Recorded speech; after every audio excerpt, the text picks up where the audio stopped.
turning to the room. Has anybody any question? I see one question over there. We still have a few minutes left. Yes, please introduce yourself. Hi, thank you very much for the interesting conversation. My name is Randy Cotier. I'm running the economic service in the south of France. So indeed, hydrogen is a very important matter for us, especially in the Fos area. We have about 2 to 3 gigawatts of projects to contribute to the carbon transition of the industry. And so the question of the cost is really at the heart of the matter, like you said. But like you said, we're broke. And in terms of regulatory framework as well, we don't want to hamper the competitiveness of our industries, right? So how do we go about pushing the demand in the fiscal space that we have? And at the same time, also, I would like to have your view on how far down can we go on the cost curve of hydrogen production. Thank you very much. Thank you. So that is maybe for Stéphane, Michel, and then the others can add to that. And meanwhile, let's gather a second question. Anybody has a second question? So then I have one, if I may, and I might address it to you, Dr. Al-Hosany. Do you plan to have a carbon market in your region, and how advanced are you in this thinking? Because it might be, or it certainly is, one of the drivers of these sustainable investments and of this progressive transition. That would be my last question, if you may. So please, perhaps we start with Stéphane. Yeah, I'm going to sound perhaps a bit pessimistic and less passionate than my right colleague, because you have two uses of hydrogen. One is for its chemical property, used in fertilizer, used in the steel industry, used in refining, potentially on steel industry. And here, when you look at the hydrogen, it's either blue hydrogen, so actually CCS, because at the end of the day it's gas with CCS, or really something brand new, which is green hydrogen produced with electricity. And if I look at what we are able to do today, the cost of that green hydrogen is probably 3 to 4 times what we call the grey hydrogen, which is the one produced today without capture. Can the society afford that? 4 times is a lot, but yes, it's likely, because at the end of the day, it's just a small component of the full value chain. And in the world today, the only customers that can afford to buy green hydrogen are European refiners because of the regulation. And why so? Because you've got obligation of incorporation, which are not that high, which means that all people, all consumers in Europe are paying a bit for the green hydrogen when they go to the petrol station. And that's why it works. The key question is, can we move from that to an industry, to a situation where you use hydrogen as a power vector, replacing electricity, gas, oil. And when you do that, then you are not talking about 3 times, you are talking about 10 times. And there is no economy that resists to be built on something which is 10 times the price of what you use today. That doesn't work. And that's the very reason why today you don't find customers, as simple as that. The only country which is trying to do that, it's not based on green, it's based on blue, it's Japan and Korea, to blend that in the coal-fired plant, because they don't want to write off their asset.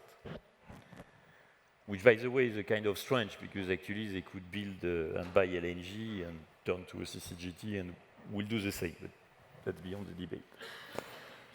So the key question, are the one you mentioned, is, do we see a future in abating the cost of green hydrogen significantly?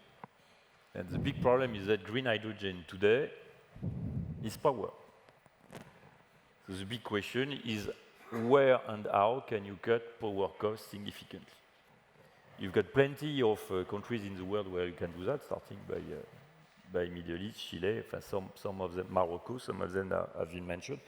And we actually invest on them partly with Adjunct that we finance. But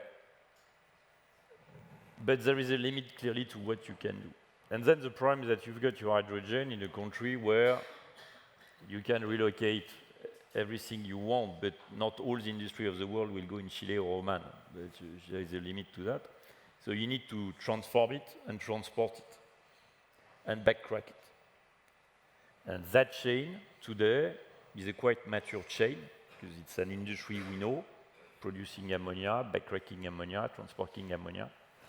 And that's a chain where your ability to cut cost is not that high.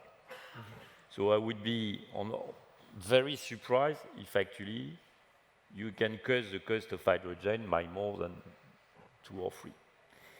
And that's a very different, very big difference with what we know on wind and solar, where the cost curve was just absolutely impressive. But that's done. So that power part of the hydrogen is gone, it's done. And the rest is pretty much mature industry. That's the way we look at it. That doesn't prevent us to invest our share, because we are probably one of the largest investors in hydrogen and one of the largest off-taker. But let's be clear, hydrogen is not, it's an interesting tool. It's not the solution to the transition. To that extent, it will marginally change the geopolitics of power and energy. Mikaa, 15 seconds, and then Franck, 15 seconds, and then we finish with you on the important question. Please, we're running out of time, so you have to take my word for it, but don't worry, I've got this book coming, so you can verify what I'm saying. Basically, what Stéphane has just described is definitely the situation of hydrogen 2 or 3 years ago. One of the ways to cut down the cost is green shoring. One of the ways to cut down the cost is to massify, and to massify, you need to invest on the equipment, not just on the offer. And the third point, which is absolutely key here, very, very important, I want to stress that, is when it comes to hydrogen, as Franck said, it's not a nice-to-have thing. You can't have a net zero economy, let alone a regenerative economy, without hydrogen. So if you don't invest in it now, if you don't help bring the cost curve down, if you don't invest in natural hydrogen in Oman, for example, which basically is twice, half the cost of green hydrogen at the moment, basically, you will never get there. We will never get there. Franck, 5 seconds. Yeah, three things. One is 2024 is going to be the hottest year on record after 2023, which was the hottest year on record. There was a Harvard paper earlier in the year that estimated the social cost of carbon as more than $1,000 per ton. So it's not that we cannot afford it, but we're putting the money in the wrong places because we're paying for the mess that we're creating by CO2 emissions. So that is number one.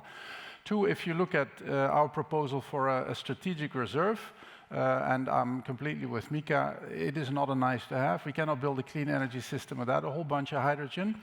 We can actually ramp up the hydrogen reserves by ramping down the fossil fuel reserves, because you don't need both. I mean, you can do a megawatt hour for megawatt hour, a swap, and you take that, put it on the market, and at least there is a little bit of money. It won't be enough, but it's a start. Okay, thank you very much. So last word, and then we close. Please, Dr. Al-Hosany, a good news from the region? Oh, please. So definitely you can't, back to that point, we cannot look into a net zero strategy without looking into carbon markets, and the UAE is definitely looking into it in a very systematic and pragmatic way. We have already created our carbon registrar system. We are now having a high-level, federal-level committee looking into carbon pricing, and then we are, we're progressing into the carbon market in a very systematic way. Wow, so we look forward to that. Well done. So, stay tuned. Warm round of applause to all of you. Thank you very much. Great discussion. And so to be continued. Yes. Because that's just the beginning. Yes. Thank you very much. Thank you.